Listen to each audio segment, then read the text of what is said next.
तो एसपी सांसद रामजीलाल सुमन के राणा सांगा पर दिए बयान के बाद आक्रोश थमने का नाम नहीं ले रहा और विरोध में आगरा में आज राणा सांगा की जयंती पर करणी सेना रक्त स्वाभिमान रैली करने जा रही है, जिसको लेकर पुलिस प्रशासन अलर्ट है। इससे पहले करणी सेना ने 26 मार्च को रामजीलाल सुमन के आवास के बाहर प्रदर्शन किया था, जिसमें कई लोग घायल हो गए थे। करणी सेना ने चेतावनी दी है कि अगर शाम तक रामजीलाल सुमन ने माफी नहीं मांगी तो फिर सांसद के आवास की ओर कूच करेंगे। तो आज एक बड़ी रैली हो रही है रामजीलाल सुमन के खिलाफ। राणा सांगा की जयंती पर बताया जा रहा है कि ये रैली निकाली जाएगी।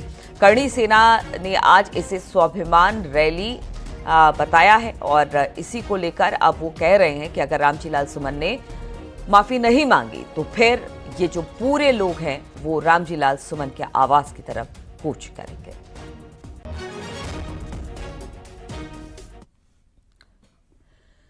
अलीगढ़ में अखिलेश यादव के पहुंचने पर जहां समर्थकों ने नारे लगाकर स्वागत किया, तो वहीं दूसरी तरफ क्षत्रिय समाज के लोगों ने अखिलेश का विरोध जताया। अखिलेश ने कहा कि बीजेपी अपनी नाकामी छिपाने के लिए, ध्यान भटकाने के लिए ये सब कर रही है। देखिए जरा की रिपोर्ट।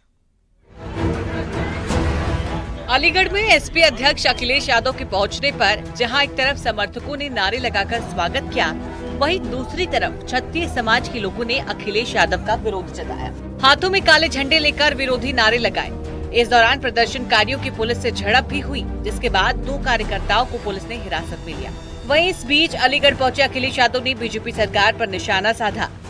ये हमारा संविधान हमारी ढाल है, संविधान हमारा सम्मान है, संविधान हमें पहचान देता है, संविधान हमारा हक अधिकार हमें दिलाता है। उस संविधान पे समय समय पर भारतीय जनता पार्टी चोट पहुंचाती है। क्षत्रिय समाज के प्रदर्शन पर अखिलेश यादव ने कहा कि बीजेपी अपनी नाकामी छुपाने के लिए ध्यान भटकाती है। संविधान को लगातार नजरअंदाज करने का काम किया जा रहा है। न्यूज़ 18 के लिए ब्यूरो रिपोर्ट।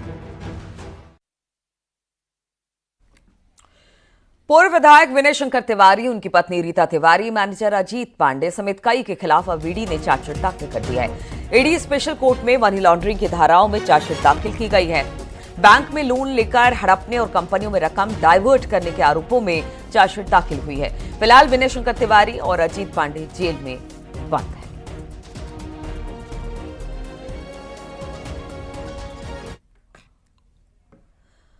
और संभल हिंसा के एक और आरोपी की गिरफ्तारी हुई है। नखासा थाना पुलिस ने हिंसा के आरोपी कामरान को गिरफ्तार कर लिया है। संभल हिंसा में अब तक कुल 83 आरोपी गिरफ्तार किए गए हैं और बताया जा रहा है कि इसके बाद इसे भी गिरफ्तार किया गया। इसकी भी संलिप्तता संभल हिंसा में थी। नाम कामरान बताया जा रहा है, जिसे अब पुलिस ने गिरफ्तार कर लिया है। यानी कि कुल मिलाकर 83 लोग अब तक गिरफ्तार हो चुके हैं।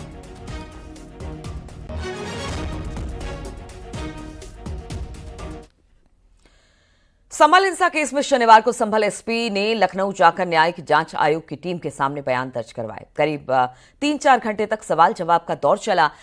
जांच आयोग ने 16 अप्रैल को एसपी सांसद बर्ग को बयान दर्ज कराने के लिए बुलाया है।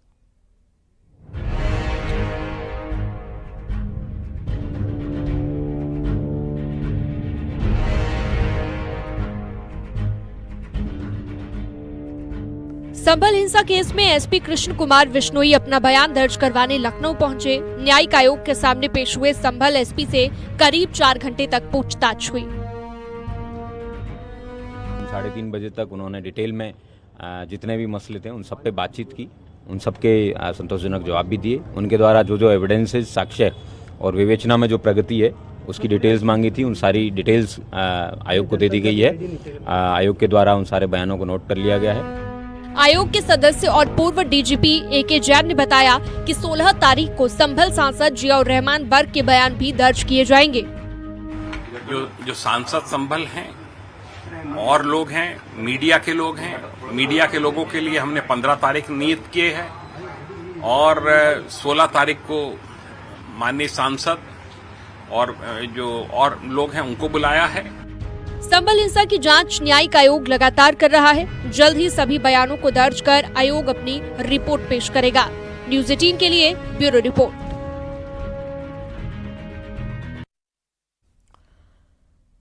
लखनऊ में सीएम योगी आदित्यनाथ पूर्व राज्यपाल स्वर्गीय लालजी टंडन की जयंती पर उनकी प्रतिमा पर माल्यार्पण करेंगे।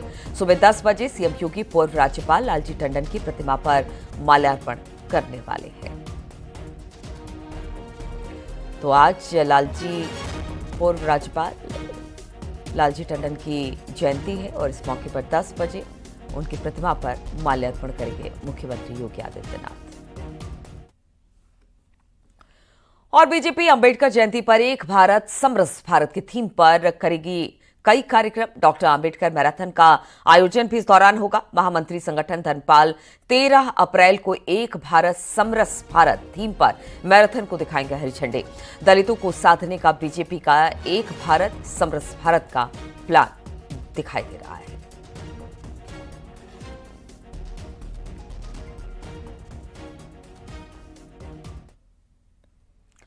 शुक्रवार को मोदी का 50वां काशी का दौरा था और इस दौरान एक जनसभा में प्रधानमंत्री मोदी ने परिवारवाद पर बड़ा प्रहार कर दिया। देखिए जरा ये रिपोर्ट।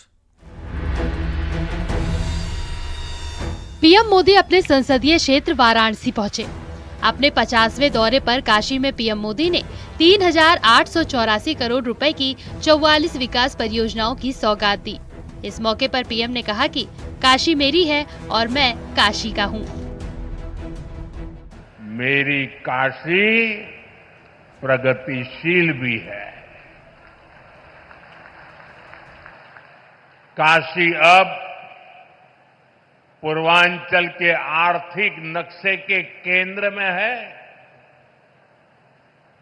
जौने काशी के स्वयं महादेव चलावलन आज उहे काशी पूर्वांचल के विकास के रथ के खींचत हो। इस मौके पर पीएम मोदी ने परिवारवाद पर करारा प्रहार किया। सत्ता हथियाने के लिए, सत्ता पाने के लिए दिन रात खेल खेलते रहते हैं। उनका सिद्धांत है परिवार का साथ, परिवार का विकास। पीएम मोदी ने वाराणसी दौरे को लेकर गंगा घाट पर उनके स्वागत और लंबी उम्र के लिए आरती की गई। इस मौके पर लोगों ने पीएम मोदी के बैनर लेकर नारे भी लगाए। न्यूज़ 18 के लिए ब्यूरो रिपोर्ट।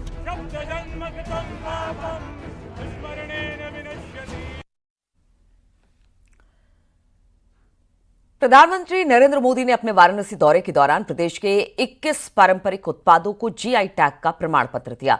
वाराणसी की शान माने जाने वाले बनारसी तबला और मसालेदार बनारसी भरवा मिर्च अब जीआई टैग के साथ राष्ट्रीय और अंतर्राष्ट्रीय पहचान पा चुके हैं। वाराणसी के अन्य प्रमुख उत्पाद जैसे कि shehnai, metal casting craft, mural painting, lal peda, thandai, tirangi barfi और चिरई गांव का करौंदा भी जीआई टैग अब से मिल चुका है। इससे जुड़े कारीगर और उत्पादकों को वैश्विक बाजार में नई पहचान और बेहतर आय के अवसर मिलेंगे। जीआई टैग की सूची में मथुरा की झांसी क्राफ्ट, सांझी क्राफ्ट और बुंदेलखंड का काठिया गेहूं, बरेली का फर्नीचर, जरी जरदोजी, टेराकोटा, पीलीभीत की बांसुरी, चित्रकूट का वुड क्राफ्ट, आगरा का स्टोन इनले वर्क और जौनपुर की इमरती भी शामिल है। उत्तर प्रदेश अब तक 77 जीआई टैग प्राप्त उत्पादों के साथ भारत का पहला राज्य बन गया है। इनमें से अकेले 32 जीआई टैग काशी क्षेत्र के हैं, जिसमें ये क्षेत्र दुनिया का जीआई हब बन गया है। टूल है हमारे हैंडीक्राफ्ट, हैंडलूम या एमएसएमई या अन्य जो भी खाद्य पदार्थ हैं, इस तरह के जो भी उत्पाद हैं उनको बेहतर मार्केटिंग, उनको पहचान दिलाने के लिए तो उस जीआई सर्टिफिकेशन के अंतर्गत आज माननीय प्रधानमंत्री जी के कार्यक्रम में 21 नए उत्पादों को जीआई सर्टिफिकेट माननीय प्रधानमंत्री जी और मुख्यमंत्री जी के कर कमलों द्वारा प्रदान किया गया है। और बरेली से खबर लेते हैं, जहां पर पूर्व सांसद भाजपा नेता धर्मेंद्र कश्यप का एक चेतावनी वाला वीडियो वायरल हुआ है। उनका लोकसभा चुनाव में हुई हार का दर्द भी छलका। उन्होंने हार को लेकर अपने विरोधियों पर निशाना साधा। क्या कुछ कहा, सुनिए जरा। बच नहीं सकता। जिन्होंने हमें लोकसभा जाने से रोका है हम उनको विधानसभा का मुंह नहीं देखने देंगे। 2027 आ रहा है, पूरा हो जाएगा, लेकिन चिंता तुम करो, हम चिंता करने वाले नहीं। एक एक से बदला लिया जाएगा, निश्चित लिया जाएगा, बच नहीं सकता। जिन्होंने हमें लोकसभा जाने से रोका है, हम उनको विधानसभा का मुंह नहीं देखने देंगे। और नोएडा में फीस का विवरण न देने वाले 66 स्कूलों को डीएम के निर्देश पर नोटिस जारी कर 1-1 लाख रुपए का जुर्माना लगाया गया है। वहीं 3 स्कूलों में मानक से ज्यादा फीस वसूली है। उनके संचालक को नोटिस जारी कर स्पष्ट कारण मांगा है। साथ ही इन तीनों स्कूलों को अतिरिक्त फीस वापस करने के निर्देश दिए गए हैं। डीएम ने 7 टीमों का गठन भी इसे लेकर किया है। जितने भी फीस बढ़ाए गए उनको वापस करना पड़ेगा, जो अतिरिक्त फीस है, और साथ ही साथ 1-1 लाख का जुर्माना भी कई स्कूलों पर डीएम ने लगाया है। फीस विवरण ना देने पर यह फाइन लगाया गया है। प्रधानमंत्री मोदी ने वाराणसी दौरे के दौरान एयरपोर्ट पर विमान से उतरते ही वाराणसी के पुलिस आयुक्त, मंडलायुक्त और जिला अधिकारी से कुछ दिन पहले हुए दुष्कर्म की घटना के बारे में जानकारी ली और कड़ी से कड़ी कार्रवाई करने को कहा। अब इस मामले में उत्तर प्रदेश डीजीपी का भी बयान सामने आ गया है। पहले से ही जो पूरी कार्रवाई हो चुकी है, जो पीड़िता के बयान के आधार पे उसमें कार्रवाई की जा रही है और 10 से अधिक लोग भी उसमें गिरफ्तार किए जा चुके हैं।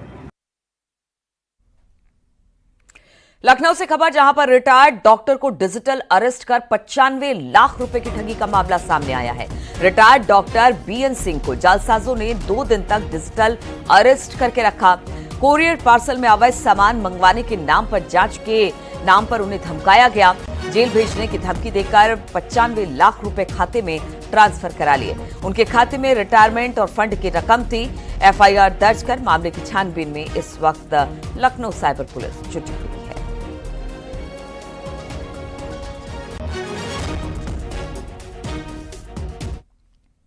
और कानपुर से अगवा एक जयपुर में बेची गई लड़की के मिलने और खरीदने वाली महिला को पकड़े जाने के बाद पुलिस की पूछताछ में पता चला कि वो मानव तस्करी का गिरोह चला रही थी और अब तक 15,000 से ज्यादा लड़कियों को सामूहिक विवाह के लिए बेच चुकी है।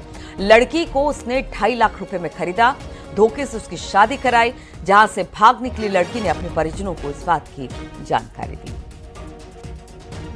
फिर हमारी टीमें राजस्थान गई, वहाँ से जो भी वांछित अभियुक्त थे 2 इसमें, उनको गिरफ्तार किया गया और सारे अभियुक्तों को यहाँ न्यायालय में प्रस्तुत किया गया।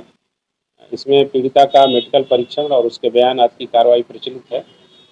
अब इसमें जो भी रेलिवेंट सेक्शंस हैं उनमें हमने उनको वृद्धि करते हुए उसका रिमांड प्राप्त किया है। शुक्रवार को हापुड़ में आंधी के दौरान आग का तांडव देखने को मिला, जहां पर 3 अलग अलग जगहों ईंट भट्टे, खेत और जंगल में आग लगने की घटना सामने आई। सूचना पर पहुंची फायर ब्रिगेड टीम ने आग पर काबू पाया।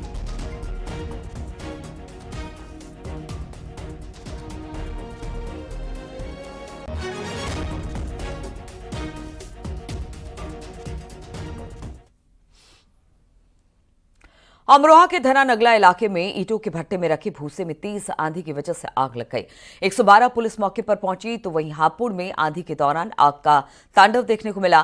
3 अलग अलग जगहों पर आग लगी, ईंट भट्टे, खेत और जंगल में ये आग आप देख सकते हैं अपने टीवी स्क्रीन पर। अमरोहा और हापुड़ की ये तस्वीर, जहां पर तेज हवा की वजह से आग और तेजी से भड़की।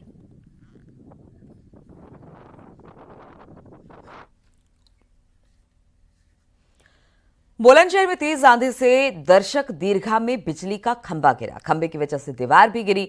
गनीमत रही कि हादसे के वक्त दर्शक दीर्घा में कोई मौजूद नहीं था। नुमाइश ग्राउंड में बुलंदशहर महोत्सव 2025 आयोजित हो रहा है। कल पंजाबी सिंगर काका की लाइव परफॉर्मेंस होनी थी, इसलिए हजारों की संख्या में लोग जुटे थे। पुलिस ने सुरक्षा को देखते हुए सभी लाइट्स बंद करा दी।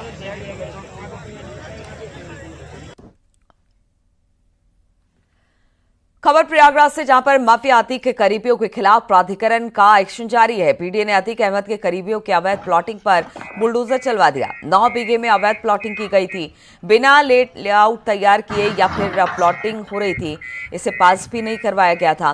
प्राधिकरण ने नोटिस भी दिया था, जवाब न देने पर यह कार्रवाई की गई है। पीडीए अवैध प्लॉटिंग कराने वाले प्रॉपर्टी डीलरों के खिलाफ अब कार्रवाई के लिए एयरपोर्ट थाने में जल्द तहरीर देगा। अमरोहा में जंगल की जमीन पर कब्जे की शिकायत मिली, जिसके बाद वन अधिकारियों ने अवैध कब्जा करने वालों के खिलाफ बड़ी कार्रवाई की।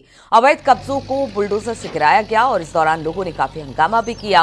वन अधिकारियों के साथ मारपीट भी की गई। इतना ही नहीं, जेसीबी मशीन में तोड़फोड़ की गई। वन विभाग के एसडीएफओ ने कब्जा करने वाले के खिलाफ मुकदमा दर्ज करने और मारपीट तोड़फोड़ करने वालों के खिलाफ तहरीर देकर कार्रवाई की मांग की है।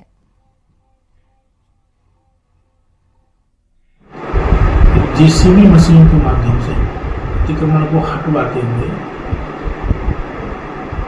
सुरक्षा खाई खोदी और उसके बाद वृक्षारोपण हेतु गड्ढे खोदने का कार्य शुरू कर दिया। इस कार्य में पुलिस विभाग को मैं धन्यवाद देना चाहूँगा, उनके द्वारा भरपूर सहयोग उपलब्ध कराया गया। इटावा में मेजर ध्यानचंद स्पोर्ट्स कॉलेज में कबड्डी खिलाड़ी ने फांसी लगाकर जान दे दी। छात्र राजीव सिंह गोरखपुर का रहने वाला था। 14 जनवरी 2022 को स्पोर्ट्स कॉलेज में कक्षा 7 में प्रवेश किया था। स्पोर्ट्स कॉलेज के रूम नंबर 18 में फांसी लगाई गई। आत्महत्या के कारणों का पता नहीं चल पाया है। छात्र के पास से कोई सुसाइड नोट भी बरामद नहीं हुआ है।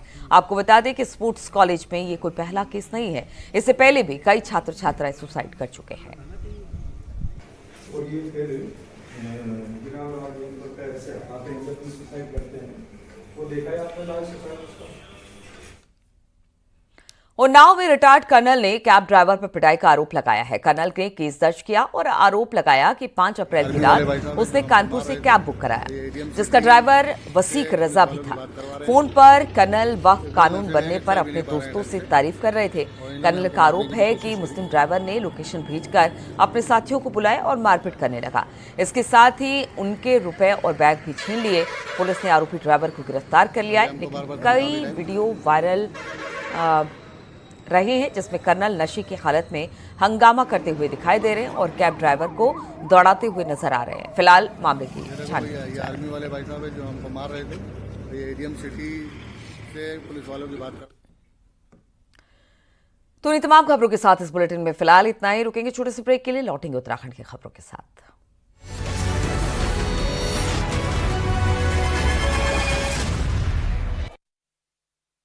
एसिडिटी। आप देख रहे हैं न्यूज़ 18 उत्तर प्रदेश उत्तराखंड।